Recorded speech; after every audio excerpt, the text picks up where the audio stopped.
Programme में आप सभी का स्वागत है। इसी उपलक्ष्य पर आज हमारे साथ स्टूडियो में मौजूद है पंडित दीपेश गौतम और आज हम उनसे चर्चा करेंगे कि होली का पर्व क्या है और क्यों मनाया जाता है। पंडित जी, आपका हमारे प्रोग्राम में स्वागत है। नमस्कार। तो होली का पर्व क्यों मनाया जाता है? होली का पर्व, इसके बारे में जानने के लिए बहुत सी चीज़ों के लिए पहले हमें पीछे देखना होगा कि होली शुरुआत कहाँ से हुई थी। जी। श्रीमद् भागवत पुराण में एक वर्णन आता है नरसिंह अवतार का। जी। नरसिंह अवतार हुआ किस लिए था? क्योंकि भक्त प्रहलाद थे जी। उनके ऊपर बहुत कष्ट हुआ था जो को किया गया था उनके पिता के द्वारा। जी। उनमें से उनकी एक बुआ भी थी, अर्थात प्रहलाद जी की बुआ जी थी जिनका नाम होलिका था। जी। तो उन्होंने उनको गोदी में लेके दाह करने की थी, क्योंकि उनको वरदान था कि अग्नि में वो जलेंगी नहीं, इसलिए उनका नाम होलिका पड़ा। जी। लेकिन क्या हुआ कि जब सब नारायण की कृपा रही, प्रहलाद जी बच गए और होलिका जी दहन हो गई। इस तब से यह पर्व निरंतर बनाया जाता है और इसके पीछे ध्येय यह रहता है कि सारे कष्टों को नाश करने वाला होलिका दहन त्योहार होता है। जी। तो मेरा आपसे ये सवाल रहेगा कि होली जो रहती है वो कब से शुरू होती है और कब इसकी तैयारियां कब से शुरू होती है और कब तक चलती है? चूँकि होलिका दहन के 8 दिन पूर्व से होती है। जी। और होलिका दिन जिस दिन धुलेड़ी होती है उसके 5 दिन तक चलती है, जिसे रंग पंचमी कहते हैं। जी। होलिका पूर्व अष्टमी तिथि से होना शुरू हो जाती है, जी। जो कि पूर्णिमा के दिन, फाल्गुन पूर्णिमा के दिन होलिका दहन होता है। जी। जो कि भद्रा रहित रहे तभी पूर्णिमा दहन होता है। उसके बाद ये होली धुलेड़ी से मतलब प्रतिपदा से रंग पंचमी तक यह कार्यक्रम चलता रहता है। तो कुल मिला के 8, 5, 13 दिन का ये कार्यक्रम होता है। कि आपने बताया कि होली की तैयारी 8 दिनों पहले से हो जाती, तो क्या है ये 8 दिनों पहले से क्यों होली की तैयारी शुरू हो जाती है? क्योंकि यह होलाष्टक नाम से जाना जाता है। होली के 8 दिन पूर्व होलाष्टक होता है। जी। अष्टमी तिथि, नवमी, दशमी, एकादशी, द्वादशी, त्रयोदशी, चतुर्दशी और पूर्णिमा। जी। तो टोटल मिला के गणना करेंगे तो यह टोटल 8 दिन होते हैं हमारे सामने। तो 8 दिन ये होलाष्टक के नाम से जाने जाते हैं। होलाष्टक जो है वो कहाँ कहाँ रहता है? होलाष्टक सागर में 7 मार्च रात्रि 11:32 से शुरू होंगी और 13 मार्च को समाप्त होंगी। जी। और यह विशेषतः तेरे शत्रुध्रुवाश्य पुष्करे विवाहे शुभे नेष्टम होलिका प्रांग दिनाष्टकम एक ग्रंथ है मुहूर्त गणपति ग्रंथानुसार, श्लोक नंबर 104। इसमें ये वर्णन किया गया है कि विपाशा अर्थात व्यास नदी, ये पंजाब प्रांत में है। जी। ईरावती, शास्त्र में ईरावती अर्थात रावी नदी, यह भी पंजाब प्रांत में आती है। शतद्रुव अर्थात सतलज नदी, यह भी पंजाब प्रांत में है। इन नदियों के तटवर्ती जो इलाके हैं, जो तटवर्ती नगर हैं, वहाँ पे इसका दोष, किसका दोष? होलाष्टक का दोष वहाँ पे लगता है। और एक श्लोक में यह वर्णन आया है कि त्रिपुष्करे, त्रिपुष्कर कहाँ पे है? अजमेर। तो त्रिपुष्कर जो क्षेत्र है यहाँ पे होलाष्टक लगता है और यहाँ पे सारे शुभ कर्म वर्जित हैं। इसके साथ साथ हम अगर वर्तमान में देखें कि यह होलाष्टक पूरे भारतवर्ष में, लोग कहते हैं कि यहाँ पे पूरे भारतवर्ष में शुभ कर्म नहीं होने चाहिए।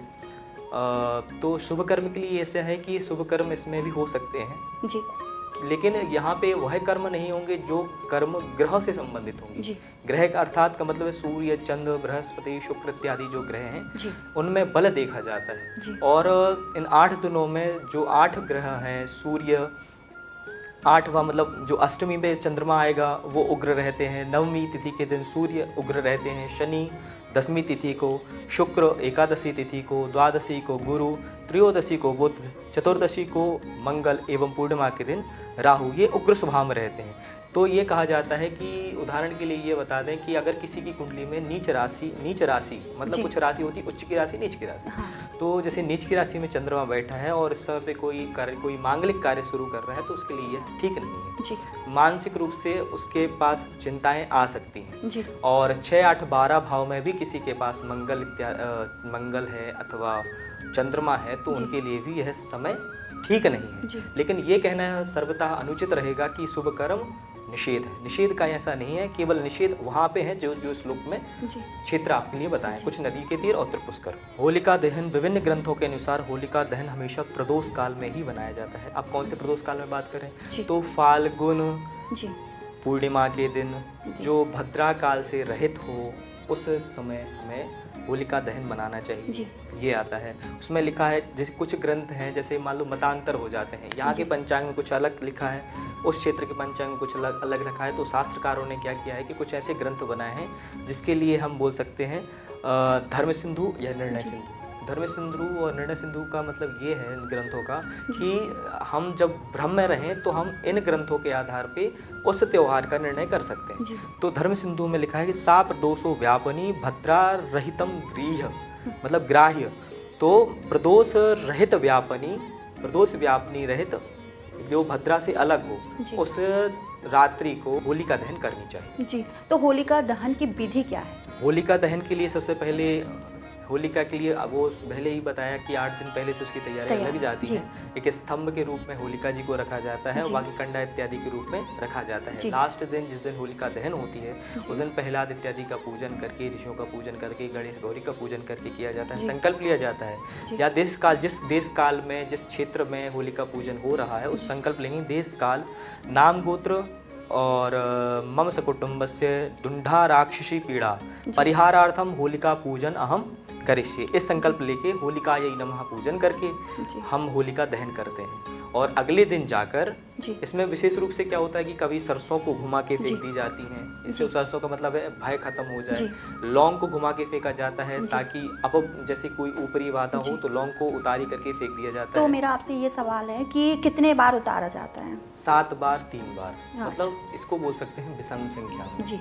3, 7, 5 जो भी कार्य उतारी का होता है वो विषम संख्या में किया जाता है। तो उतारने के लिए क्या क्या चीज़ों का उपयोग किया जाता है? उसमें अलग अलग चीज़ें होती हैं, जैसे कभी किसी को नज़र लगी हो तो पीली सरसों और गंधक लोहन इत्यादि से उसका उतारी कर सकते हैं। शत्रु का भय सता रहा हो या शत्रु बहुत ज़्यादा हावी हो रहा हो तो लौंग, नारियल, नींबू ऐसे घुमा के उतारी जा सकती हैं। ये सारी चीज़ें उसमें अलग अलग वस्तुओं के अलग अलग उतारी के शास्त्रों में विधान। और यहाँ पे एक बहुत विशेष बात होती है, जिस दिन होलिका दहन हो रही हो तो उस रात्रि में हवा का बहुत विशेष महत्व होता है शास्त्रों में।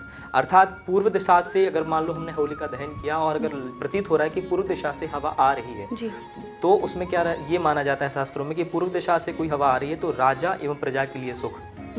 पश्चिम दिशा से हवा का आना अग्नि भय, अर्थात उस क्षेत्र में, उस नगर में पश्चिम दिशा से हवा का आना अग्नि का भय दर्शाता है कि गर्मियों में या आने वाले मौसमों में अग्नि का भय या अग्नि लगने के चांसेस ज़्यादा है। उत्तर की दिशा से दुर्भिक्षिक, मतलब मार्केट गिरना या फिर थोड़ा सा दरिद्रता के प्राणी दिखाई देते हैं।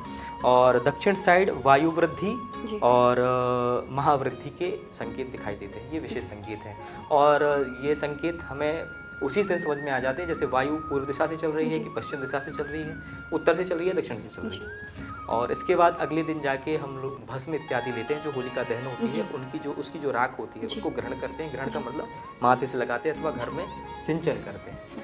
और नगरीय प्रांतों में ये होता है, जैसे कि अगर हम गांव ग्रामीण क्षेत्रों में जाएंगे वहाँ पे ये परंपरा रहती है कि उनके यहाँ ये नई फसल आई होती है गर्मियों की, तो उस समय वो पहला भोग जो देते हैं, जैसे कि किसी के यहाँ चना आए होंगे, चने की फसल होगी, किसी के यहाँ गेहूँ की फसल होगी, तो वो अग्नि में छोड़ा जाता है। जी।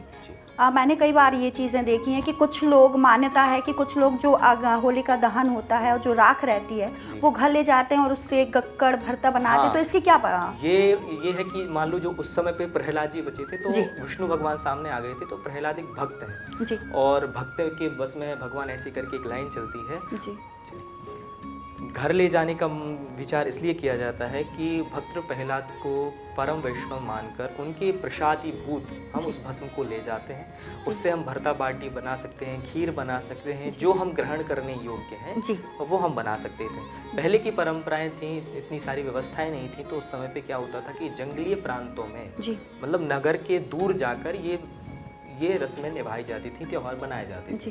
तो वहाँ पे तवा इत्यादि ये सारी व्यवस्थाएं नहीं थी कि लोग पूड़ी इत्यादि बना सकें, तो सरल सुलभ था बाटी चोखा, तो आसानी से बनाया जा सकता था। अब आप इसमें विभिन्न प्रकार से इसमें पकवान भी बना सकते हैं और ठाकुर जी का इसका भोग भी अगले दिन लगा सकते हैं। होलिका दहन का शुभ मुहूर्त क्या होता है? अभी मैंने पहले ही बताया कि भद्रा रहित पूर्णिमा के प्रदोष सहित होना चाहिए। जैसे कि इस बार 13 मार्च गुरुवार को फाल्गुन पूर्णिमा सुबह 10:36 से प्रवेश कर रही है। पूर्णिमा 10:36 पर पूर्णिमा प्रवेश कर रही है और यह 14 मार्च दोपहर 12:24 तक रहेगी। चूँकि यह 14 तारीख को तो पूर्णिमा शाम तक है नहीं, अर्थात प्रदोष तक है नहीं, तो हम 13 मार्च को ही होली दहन बनाएंगे। लेकिन यहाँ पे बात हो गई भद्रा रहित हो, तो भद्रा 11:28 तक रात की रहेगी, तो 11:28 तक रहेगी, तो फिर कब बनाएं? तो भद्रा रहित होने के लिए 11:28 या 11:28 होने के बाद 11:30 हम होलिका दहन बनाएं और उसके बाद अगले दिन होली दहन। जैसा कि आपने देखा कि पंडित जी ने बताया कि शुभ मुहूर्त क्या होता है, होलिका दहन क्या होता है और होलिका दहन की क्या विधि होती है। अगली बार अगले प्रोग्राम में हम फिर हाजिर होंगे, तब तक दीजिए इजाजत, नमस्कार।